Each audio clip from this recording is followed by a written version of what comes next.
Hello నమస్తే. మన ముఖ్యమంత్రి అమెరికా నుంచి తిరిగి వచ్చిండు. స్విట్జర్లాండ్ నుంచి అమెరికా పోయి 15 రోజులకు తిరిగి వచ్చిండు. రాగానే కేసీఆర్ని తలుచుకున్నాడు. కేసీఆర్ని తలుచుకోవడం అంటే మీకు తెలుసు కదా, ఆయనకు కేసీఆర్ని తలుచుకోవడానికి సమయం సందర్భం అంటూ ఏది అవసరం లేదు. నిన్న కమ్యూనిస్ట్ యోధుడు పద్మవిభూషణ్ రావి నారాయణ రెడ్డి గారి పేరుతో ఇచ్చే ఉన్నారు.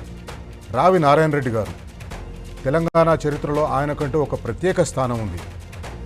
రావి నారాయణ రెడ్డి గారు గొప్ప కమ్యూనిస్టు, ఒక భూస్వామి, 500 ఎకరాలు పేదలకు దానం చేసిన మహా వ్యక్తి. ఆయన పేరు మీద అవార్డు పెట్టిన మన గొప్ప కమ్యూనిస్టులు ఆ అవార్డును ఇస్తేందుకు మన ముఖ్యమంత్రిని పిలిచిండ్రు. పొద్దున లేస్తే ప్రభుత్వ భూములు, ప్రైవేటు భూములు అని తేడా లేకుండా భూములు గుంజుకునే ముఖ్యమంత్రి, యూనివర్సిటీ భూముల సైతం గుంజుకొని అమ్ముకో చూస్తున్న ముఖ్యమంత్రి అవార్డు ఇచ్చినాక నీతులు మాట్లాడిండు. భూములు గుంజుకుంటా భూముల త్యాగం గురించి వేదాలు వల్లించిండు. రావి నారాయణ రెడ్డి గారు గొప్ప తెలంగాణవాది అని చెప్పిండు.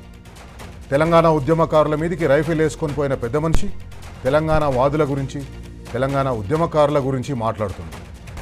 పాలన గాలి కొదిలిపెట్టి స్విట్జర్లాండ్, అమెరికాలో జల్సాలు చేసొచ్చి మైక్ దొరకంగానే సైకో లెక్క మాట్లాడుతున్నాడు.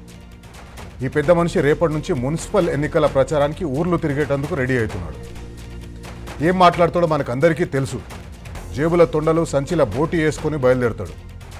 చావు మాటలు మాట్లాడతాడు. కానీ 2 ఏళ్లలో ఏం చేసిండో చెప్పాడు. మున్సిపల్ ఎన్నికల ఓటర్లు అడగాలి, బరాబర్ అడగాలి. ఫిబ్రవరి 11 నాడు ఓటు వేసేందుకు రెడీ అవుతున్న తెలంగాణ పట్టణాల ప్రజలు బరాబర్ అడగాలి. అసెంబ్లీ ఎన్నికలప్పుడు కార్పొరేషన్లకు, మున్సిపాలిటీలకు ఇచ్చిన హామీలు ఏమైనాయని అడగాలి, బరాబర్ అడగాలి. బస్తీలల్లో ఆధునిక సౌకర్యాలతో పబ్లిక్ స్కూళ్ళు ఏర్పాటు చేస్తామని అన్నారు.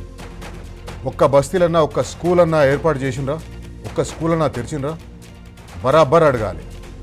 మున్సిపల్ మంత్రి కూడా ఆయన మన ముఖ్యమంత్రిని బరాబర్ అడుగుదాం. హైదరాబాద్ సహా అన్ని పట్టణాల్లో ప్రతి ఇంటికి 25,000 లీటర్ల మంచినీళ్లను ఉచితంగా ఇస్తామన్నారు. ఇస్తున్నారా? బరాబర్ అడుగుదాం, నిలదీసి అడుగుదాం. తెల్ల రేషన్ కార్డు ఉన్న ఇంటి యజమానులకు ఇంటి పన్ను తగ్గిస్తామన్నారు. తగ్గించిండ్రా? అడుగుదాం, బరాబర్ అడుగుదాం. మోడ్రన్ మల్టీపర్పస్ పార్కులను ఏర్పాటు చేస్తామన్నారు. చేసిండ్రా? బరాబర్ అడుగుదాం. ఇవే కాదు, ఇలాంటివి 420 హామీలు ఇచ్చిండ్రు. 6 గ్యారంటీలు అన్నాడు. అవన్నీ ఏమైనాయి? ఎప్పుడు ఇస్తారు? ఇంకెప్పుడు ఇస్తారు అని అడుగుదాం, బరాబర్ అడుగుదాం.